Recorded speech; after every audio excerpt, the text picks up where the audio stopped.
देखिए, तो आज की क्लास में हम लोग करने वाले हैं चैप्टर नंबर 3। और चैप्टर नंबर 3 जिन बच्चों का कंप्लीट नहीं है, खासकर उन बच्चों के लिए ये क्लास है। जिन बच्चों का पीछे का छूटा हुआ है, वो बच्चे स्टार्टिंग कहां से करें, उनके लिए ये है। तो चैप्टर का नाम सबसे पहले है वैद्युत रसायन। क्या नाम है चैप्टर का? वैद्युत रसायन। तो सबसे पहला काम आप लोग कीजिएगा, चैप्टर चैप्टर 3 और इसका नाम आप लोग लिख लीजिएगा वैद्युत रसायन, जिसको इंग्लिश में हम लोग इलेक्ट्रोकेमिस्ट्री कहते हैं। सबसे पहला काम आपका होना चाहिए चैप्टर 3 वैद्युत रसायन हेडिंग डाल लेना है। उसके बाद हम इसके परिभाषा को देखेंगे, लेकिन उससे पहले हम लोग यहां पे लिखते हैं वैद्युत वैद्युत और लिखेंगे रसायन रसायन।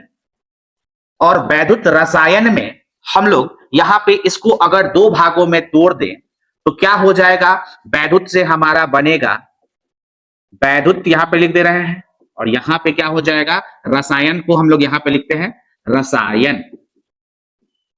ठीक है। अब यहां पे वैद्युत जो है हम इससे लिखते हैं वैद्युत ऊर्जा। क्या लिखते हैं? वैद्युत ऊर्जा, चाहे विद्युत ऊर्जा। ठीक है, वैद्युत ऊर्जा।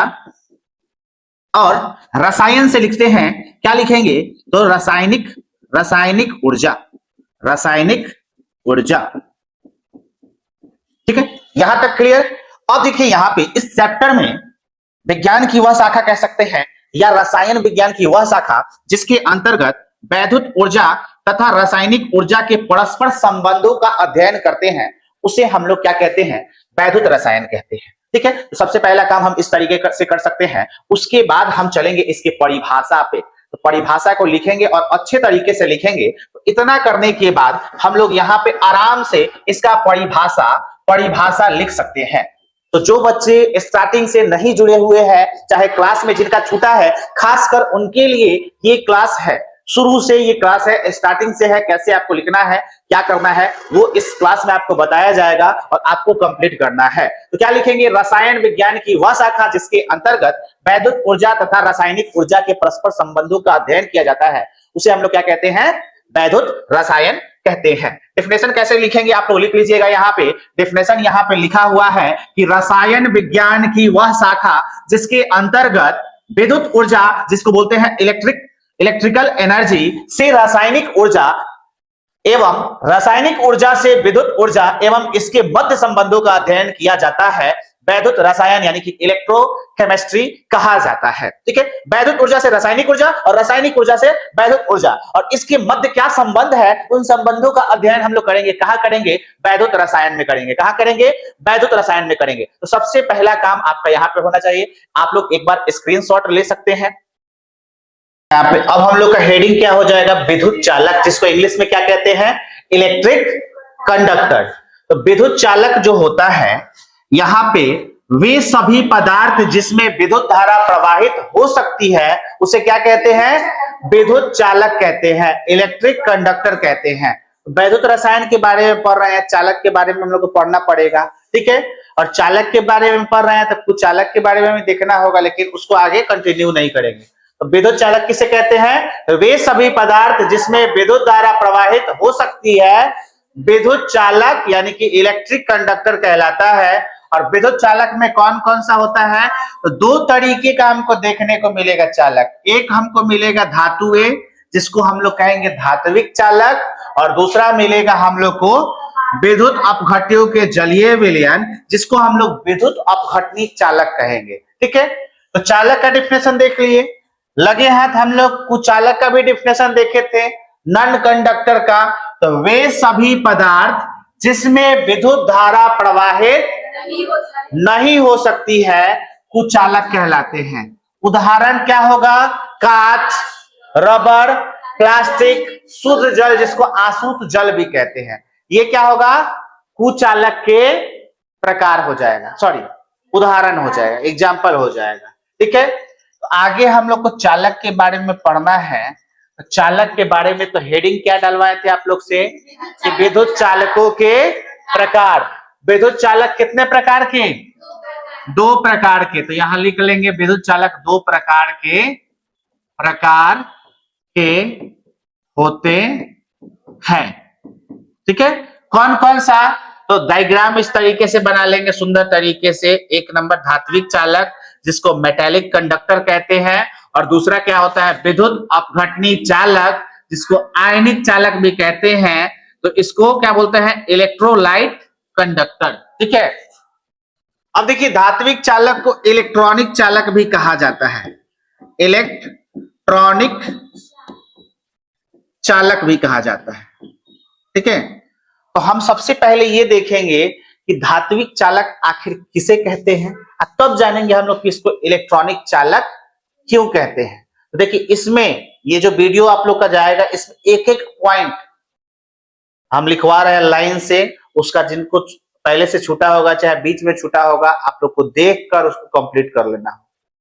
ठीक है, तो यहाँ पे पहला नंबर हम चलेंगे धात्विक चालक में।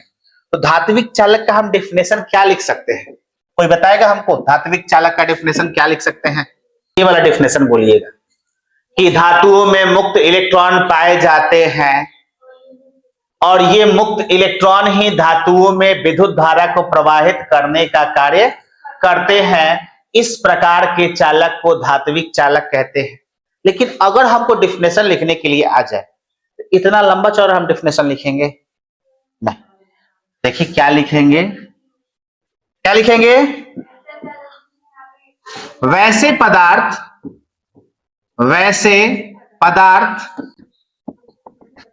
जिसमें विद्युत धारा या बोल सकते हैं आवेश विद्युत धारा को प्रवाहित करने का कार्य मुक्त इलेक्ट्रॉन के द्वारा होता है, उसे क्या कहते हैं? तो धात्विक चालक कहते हैं। धात्विक चालक कहते हैं, धात्विक चालक कहते हैं।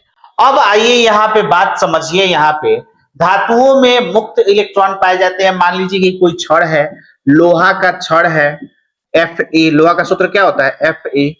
धातुओं का एक गुण होता है कि वो अपने अंदर से इलेक्ट्रॉन क्या करते हैं, निकालते हैं और खुद को धनायन बनाते हैं। इलेक्ट्रॉन को निकालेगा तो कोई लेने वाला, ग्रहण करने वाला अगर नहीं होगा तो इसका इलेक्ट्रॉन बादल के रूप में इसके चारों तरफ रहेगा। ठीक है, अब इन इलेक्ट्रॉनों का प्रवाह, मान लीजिए कि इस छड़ का यह सिरा जो है, इसको हम सेल या बैटरी से जोड़ते हैं, ये प्लस वाला हिस्सा और ये माइनस वाले हिस्से से, तो ये जो हो जाएगा सिरा वो प्लस वाला सिरा हो जाएगा और ये हो जाएगा माइनस वाला सिरा।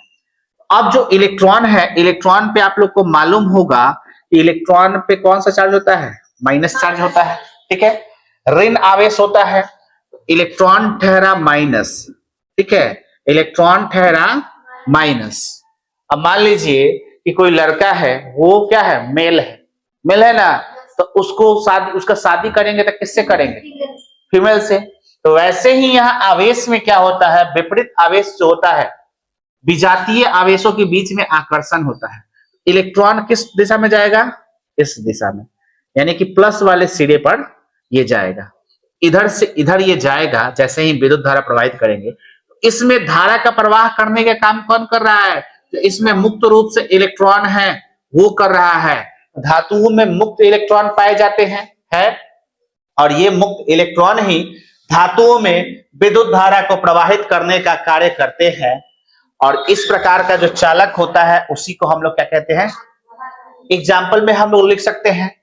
और अगर शॉर्ट में डेफिनेशन लिखना चाहे तो वैसे पदार्थ जिसमें विद्युत धारा को प्रवाहित करने का कार्य मुक्त इलेक्ट्रॉनों के द्वारा होता है, उसे हम लोग क्या कहते हैं, धात्विक चालक कहते हैं। इसे हम लोग इलेक्ट्रॉनिक चालक भी कहते हैं। नोट में पॉइंट लिखेंगे, नोट में क्या लिखेंगे, पहला नंबर कि धात्विक चालकों में आवेश को प्रवाहित करने का कार्य मुक्त इलेक्ट्रॉन करते हैं, इसीलिए धात्विक चालकों को इलेक्ट्रॉनिक चालक भी कहते हैं। अब धात्विक चालक को क्या कहते हैं, इलेक्ट्रॉनिक चालक कहते हैं। क्यों कहते हैं, क्योंकि धात्विक चालकों में आवेश को प्रवाहित करने का कार्य कौन करता है, तो मुक्त इलेक्ट्रॉन करता है, इसलिए धात्विक चालकों को इलेक्ट्रॉनिक चालक भी कहते हैं। दूसरा नंबर है ग्रेफाइट एक अधातु होने पर भी विद्युत की सुचालक होती है। क्यों, क्योंकि ग्रेफाइट में भी मुक्त इलेक्ट्रॉन पाए जाते हैं। तो नोट में ये दोनों पॉइंट उसके बाद लिख लेंगे। यहां से क्वेश्चन आ जाता है सब्जेक्टिव में कि धात्विक चालक को इलेक्ट्रॉनिक चालक कहते हैं, क्यों कहते हैं। दूसरा क्वेश्चन आ जाएगा कि ग्रेफाइट एक अधातु होते हुए भी विद्युत धारा का प्रवाह करता है, वर्णन कीजिए। आंसर लिखा हुआ है, ग्रेफाइट में क्या होता है, मुक्त इलेक्ट्रॉन पाए जाते हैं, इसीलिए वो अधातु होते हुए भी क्या करता है, विद्युत का सुचालक होता है। ठीक है, इसके बाद आइए विद्युत अपघटनी चालक। विद्युत अपघटनी चालक, तो हम बताएं कि विद्युत अपघटनी चालक क्या होगा।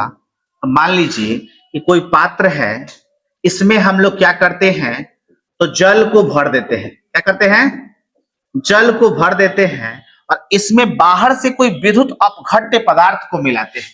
क्या मिलाते हैं, विद्युत अपघट्य के पदार्थ को मिलाते हैं। अब विद्युत अपघट्य क्या होता है तो आपको मालूम होना चाहिए। विद्युत अपघट्य क्या होता है, जो रासायनिक पदार्थ जल में घुलकर आयनों में टूट जाते हैं उन्हें विद्युत अपघट्य कहते हैं। जो रासायनिक पदार्थ जल में घुलकर आयनों में टूट जाते हैं, यानी कि उनसे विद्युत धारा प्रवाहित किया जाएगा तो वो अपने आयनों में टूट जाएगा। जैसे कि NaCl को जल में घोले तो ये NaCl इसमें घुल गया। ठीक है, इससे जैसे ही हम लोग इलेक्ट्रोड लगाएंगे, सेल लगाएंगे, एक प्लस वाला और एक माइनस वाला, तो प्लस वाला और माइनस वाला यहां रख देते हैं और इसको जैसे ही सेल या बैटरी से जोड़ेंगे तो क्या होगा, इसमें विद्युत धारा प्रवाहित होगा और विद्युत धारा जैसे ही प्रवाहित होगा Na+ अलग हो जाएगा और Cl-। अब हम यहां पे क्या देखें कि ये प्लस वाला सिरा और ये माइनस वाला सिरा, तो प्लस वाले के पास कौन आएगा, माइनस वाला। कौन आएगा, और माइनस वाले क्षण पे कौन जाएगा। तो यहां पे मूवमेंट हो रहा है, प्रवाह हो रहा है। किसका प्रवाह हो रहा है, आवेश का प्रवाह हो रहा है। ठीक है, किसका हो रहा है, आयन। ठीक है, आयन, ये धनायन है और ये ऋणायन है। जैसे धातुओं में इलेक्ट्रॉन के प्रवाह के कारण विद्युत धारा प्रवाहित हो रही थी, वैसे ही यहाँ आयनों के प्रवाह के कारण क्या होगा, विद्युत धारा का प्रवाह होगा। तो हम लोग किसका डेफिनेशन लिखेंगे, तो लिखेंगे विद्युत अपघटनी चालक का। यहां पे लिखेंगे विद्युत अपघटनी चालक। तो यहां पे लिखेंगे वैसा पदार्थ जिसका जलीय विलयन विद्युत धारा को प्रवाहित करता हो, उसे या उस विलयन को क्या कहते हैं, विद्युत अपघटनी चालक। विद्युत अपघटनी चालक, विद्युत अपघटनी चालक कहते हैं। क्या हम लोग इसको आयनिक चालक कह सकते हैं, तो हम लोग इसको क्या कहते हैं, आयनिक चालक भी कहते हैं। हम यहां पे लिख देंगे इसे। ठीक है, इसे क्या कहते हैं, आयनिक चालक भी कहते हैं। क्यों कहते हैं, क्योंकि इसमें विद्युत धारा को प्रवाहित करने का काम कौन कर रहा है, आयन कर रहा है, इसीलिए इसको विद्युत अपघटनी चालक को आयनिक चालक भी कहते हैं। तो यहाँ पे हम लिख दिए हैं ताकि क्वेश्चन आए तो आप लोग आंसर आराम से लिख लीजिए। क्या लिखे हैं, विद्युत अपघटनी चालक को आयनिक चालक इसलिए कहा जाता है क्योंकि इसमें विद्युत धारा प्रवाह या विद्युत धारा को प्रवाहित करने का काम कौन करता है, आयनों के द्वारा होता है, इसीलिए हम लोग इसको क्या कहते हैं, विद्युत अपघटनी चालक को आयनिक चालक कहते हैं। ठीक है, तो यहाँ पे सबसे पहले हम क्या लिखवाएं, तो देखिए सबसे पहले हम आप लोग को लिखवाए हैं धात्विक चालक। वैसे पदार्थ जिसमें विद्युत धारा को प्रवाहित करने का कार्य मुक्त इलेक्ट्रॉनों के द्वारा होता है उसे हम लोग धात्विक चालक कहते हैं। और इसको हम लोग क्या कहते हैं, इलेक्ट्रॉनिक चालक भी कहा जाता है। क्वेश्चन आ जाएगा कि क्यों कहा जाता है, तो हम नोट में दोनों पॉइंट लिखवा दिए। ठीक है, उसके बाद हम आए हैं विद्युत अपघटनी चालक में, इसका हम डिफिनेशन यहाँ पे लिखवा दिए, सटीक डिफिनेशन जो होगा।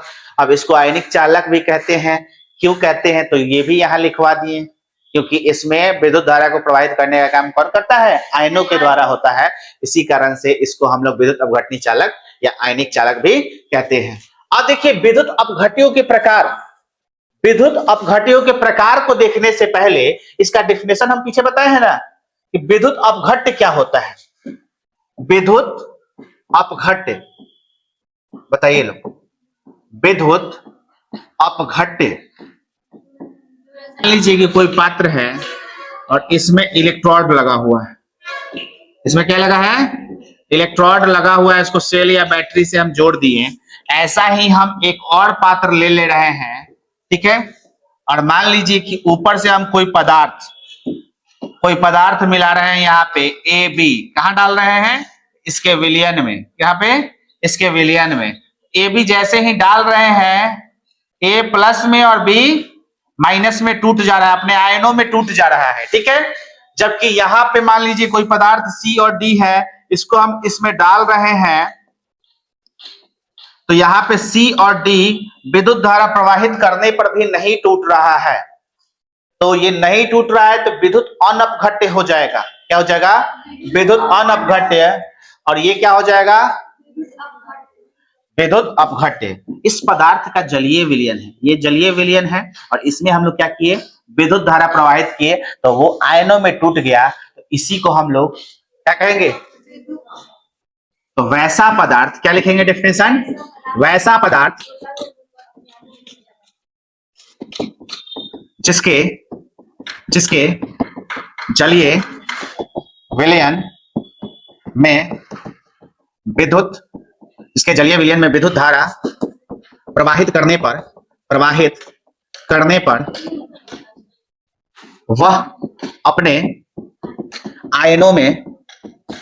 आयनों में टूट जाते हैं, उसे क्या कहते हैं, तो उसे विद्युत अपघट्य कहते हैं। वैसा पदार्थ जिसके जलीय विलयन में क्या करते हैं, विद्युत धारा प्रवाहित करने पर वह अपने आयनों में टूट जाते हैं, क्या कहलाता है, तो विद्युत अपघट्य कहलाता है। ठीक है, जल में घोलने पर, घोल के विद्युत धारा प्रवाहित करने पर, ठीक है, विद्युत धारा प्रवाहित करेंगे तब। अब मान लो कि तुमको बोले कि मिठाई की दुकान में बैठा दे देंगे, ठीक है, तो खा लोगे मिठाई, बैठाने से नहीं ना, प्लेट में लाके देना पड़ेगा, खरीद के देना पड़ेगा, तब जाके खाओगे उठा। तो वैसे ही किसी पदार्थ का जलीय विलयन, चाहे जल में उसको घोलने पर तथा उससे विद्युत धारा प्रवाहित करने पर वो अपने आयनों में टूट जाए, तो उस पदार्थ को ही क्या कहेंगे, विद्युत अपघट्य कहेंगे। जो नहीं टूटेगा उसको विद्युत अनअपघट्य कहेंगे। अब देखिए यहाँ पे विद्युत अपघट्य में भी दो प्रकार का विद्युत अपघट्य होगा। अब मान लीजिए कि ए और बी को हम किसी पात्र में डाल रहे हैं, उससे विद्युत धारा अगर प्रवाहित करेंगे, ठीक है, क्या करेंगे, विद्युत धारा प्रवाहित करेंगे, ये फटाक से ये टूट जाएगा, एकदम अपने आयनों में एकदम टूट गया सटाक से। किसी पदार्थ को अगर हम डाल रहे हैं, मान लीजिए कि एक्स और वाई को, लेकिन ये भी टूट रहा है, ये भी टूट रहा है, एक्स वाई है मान लीजिए टूट रहा है, लेकिन कुछ इसका टूट रहा है, कुछ नहीं टूट रहा है, ये टूट रहा है और ये टूट गया, ये नहीं टूटा है, यानी कि आंशिक रूप से टूट रहा है। ठीक है, अब मान लीजिए कि स्वीटी या काजल को मिठाई के दुकान पर ले गए, मिठाई के दुकान पर ले गए तो एगो कड़ियक्का एगो ललका रसगुल्ला दिए, ठीक है, दोनों आदमी को प्लेट में। अब काजल सटाक से मार गई, ये अभी तोड़ के खा रही, तो खोना रे तो ना खाता नहीं, खा रही है, रात को बहुत ज्यादा खा ले रही वो चलते मन नहीं के कर क्या।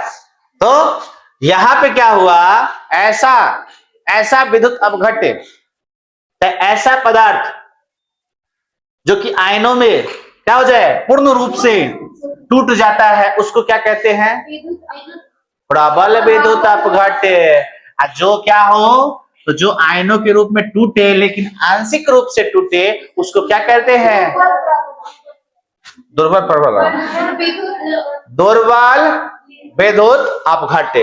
तो विद्युत अपघट्य दो प्रकार का होता है, तो हम हेडिंग क्या डालेंगे, विद्युत अपघट्यों के प्रकार, और उसके बाद लिखेंगे विद्युत अपघट्य मुख्यतः दो प्रकार के होते हैं। कितने प्रकार के, डायग्राम बना लेंगे, बन गया है कि नहीं, बना है ना, डायग्राम बना लेंगे और डायग्राम के बाद लिखेंगे प्रबल विद्युत अपघट्य और दूसरा, इसके डेफिनेशन को देख लिया जाए तो प्रबल विद्युत अपघट्य क्या होता है, ये जल में घुलकर लगभग पूर्ण रूप से आयनों में टूटते हैं। यहां अगर अलग डेफिनेशन लिखने के लिए आ जाए तो क्या लिखेंगे, वे विद्युत अपघट्य जो जल में घुलकर लगभग पूर्ण रूप से आयनों में टूट जाते हैं उसे हम लोग प्रबल विद्युत अपघट्य कहते हैं। और इसके अंतर्गत सारा प्रबल अम्ल जो होता है वो आता है, सब जितना प्रबल अम्ल होगा वो होगा, प्रबल क्षार जितना होगा सब होगा, और सभी लवण जितना लवण है सब इसके अंतर्गत आ जाएगा।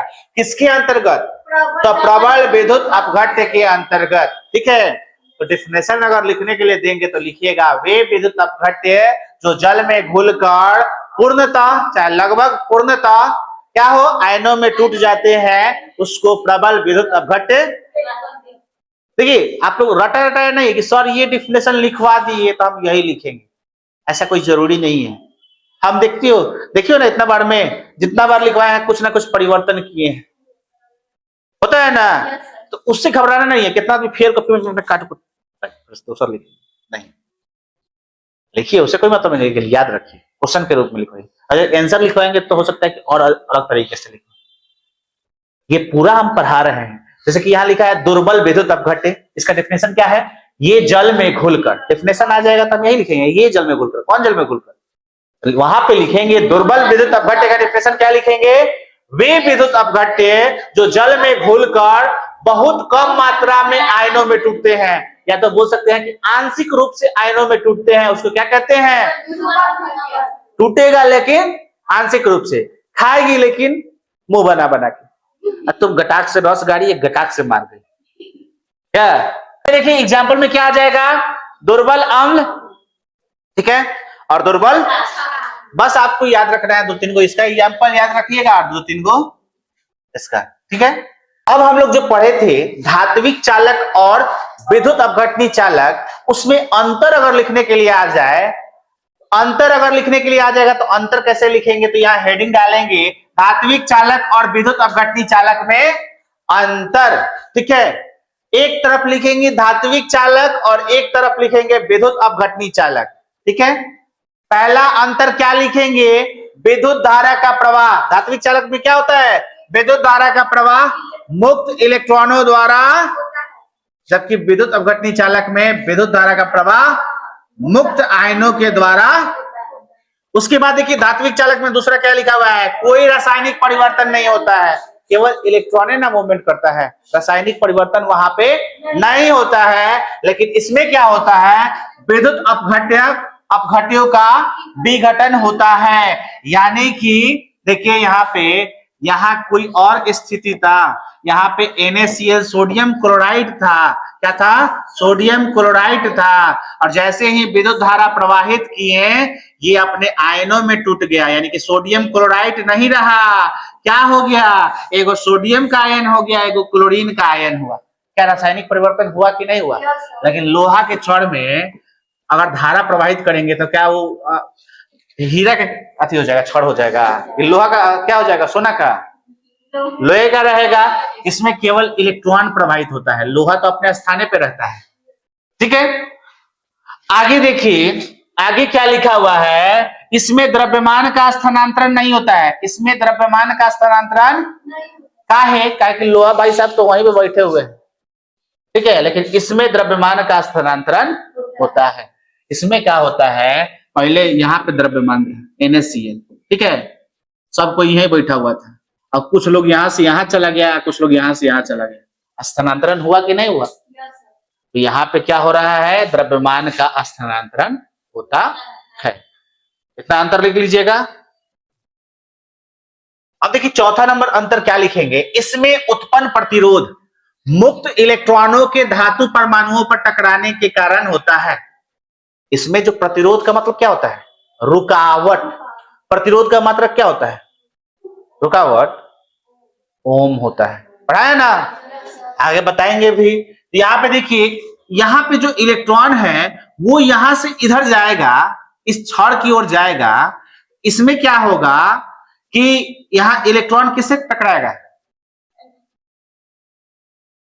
अगर मान लो कि लोहा में इलेक्ट्रॉन यहां से मान लो कि प्लस वाले की तरफ आ रहा है, तो इसके रास्ते में कौन टकराएगा?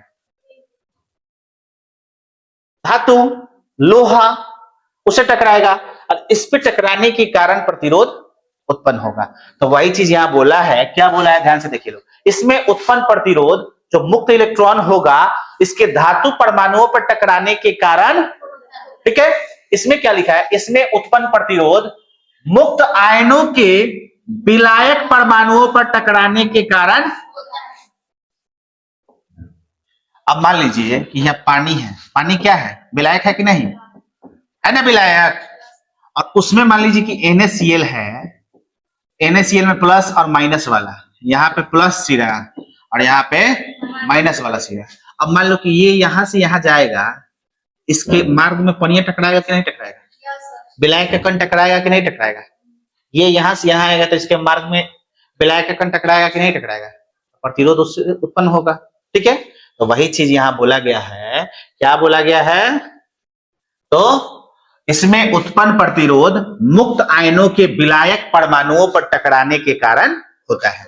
अगला देखिए, कम प्रतिरोध के कारण अच्छे चालक होते हैं। अगर इसमें प्रतिरोध कम होगा तो इसकी चालकता खूब बढ़िया होगा, ठीक है। इसमें भी वही चीज होता है, इसकी चालकता धातुओं से कम होती है, इससे कम होता है, लेकिन ठीक है, इससे कम होता है। नहीं तो पता चलता कि अगर चालकता अच्छा रहता तो जो तार है, लाइन का तार है, तार की जगह पे पानी भर दिया जाता, विद्युत अपघट्य ही भर दिया जाता, लेकिन इससे चालकता कम होती है इसका, ठीक है। अब मान लीजिए कि स्वीटी या काजल को नदी में घुसा दिया जाए, ठीक है, नदी में नहीं, मान लीजिए कि एक आदमी को नदी में डाल दिया जाए और एक आदमी को तार लगा के एल्युमिनियम का तार पकड़वा दिया जाए, नदियों में करंट प्रवाहित किया जाए एल्युमिनियम के तारों में, पहले किया जाएगा जब एल्युमिनियम का तार पकड़ी हो गया नदियों वाला कहते कुछ मारत है करंट, लेकिन कम मारत है। क्या? क्यों? क्योंकि इसकी चालकता धातुओं से कम होती है, उसको मारेगा तो ऐसे करेगी, क्या करेगी ना। तो यहाँ पे क्या है? इसकी चालकता यानी कि धात्विक चालक की चालकता क्या होती है? अधिक होती है, जबकि इसकी कम होती है।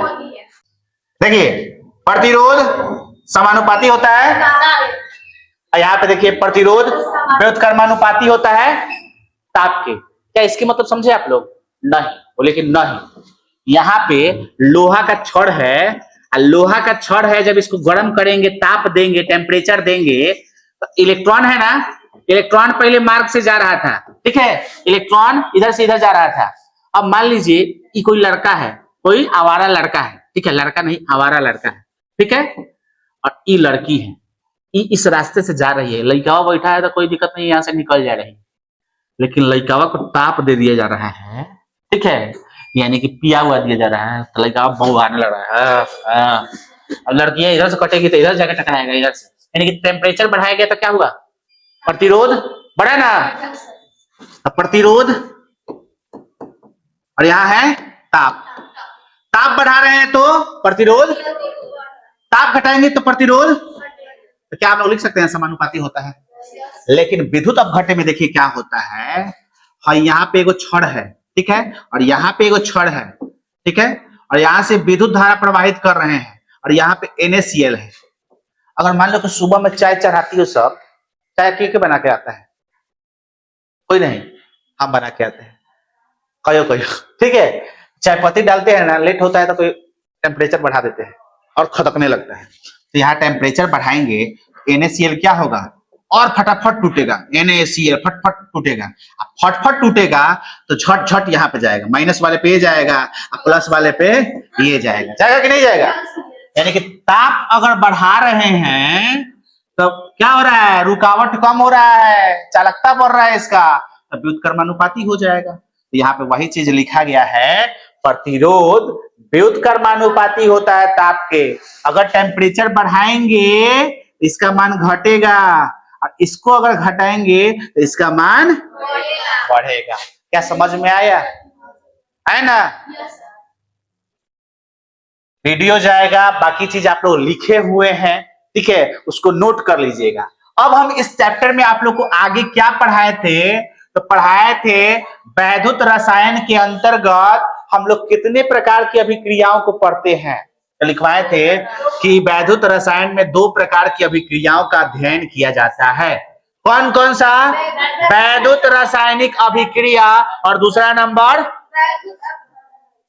ठीक है। अब वैद्युत रासायनिक अभिक्रिया और वैद्युत अपघटन अभिक्रिया देखने में तो छोटा है, लेकिन कंफ्यूज हो जाता है लोग कि किसमें रासायनिक ऊर्जा से विद्युत ऊर्जा का निर्माण होता है और किसमें विद्युत ऊर्जा से रासायनिक ऊर्जा का निर्माण होता है। तो यहाँ पे देखिए क्या है वैद्युत रसायन, इसका डेफिनेशन क्या है? वह प्रक्रिया जिसमें रासायनिक अभिक्रिया से विद्युत ऊर्जा उत्पन्न होती है उसे क्या कहते हैं? वैद्युत रासायनिक अभिक्रिया कहा जाता है। अगर कोई सेल या बैटरी है और उसको हम नए नए खरीद के लाए, खूब गर्मी के दिन है, इन्वर्टर लगाए और बैटरी में जोड़े हम लोग, खूब बढ़िया से एकदम गरगरा के बॉल, टीवी, पंखा, कूलर चला रहे हैं, तो यहाँ क्या हो रहा है? इस सेल में रासायनिक अभिक्रिया हो रहा है, यानी कि रासायनिक ऊर्जा से विद्युत ऊर्जा का निर्माण हो रहा है। कौन सी अभिक्रिया हो रहा है? तो यहाँ हो रहा है वैद्युत रासायनिक अभिक्रिया। रासायनिक अभिक्रिया से विद्युत ऊर्जा का निर्माण हो रहा है, ठीक है। तो क्या बोलेंगे? वह प्रक्रिया चाहे वह अभिक्रिया जिसमें रासायनिक अभिक्रिया से विद्युत ऊर्जा उत्पन्न होती है उसे क्या कहते हैं? रासायनिक वैद्युत, ठीक है, याद रखिएगा लोग, यहाँ कंफ्यूजन हो जाता है। आगे देखिए, आगे क्या है? वैद्युत अपघटन अभिक्रिया। जस्ट उल्टा, जस्ट इससे मतलब मत रखिए, बस अपने से डेफिनेशन याद करिए।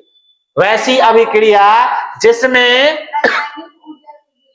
रासायनिक ऊर्जा से, उसमें भी वही, इसमें भी यही, इसमें क्या होगा?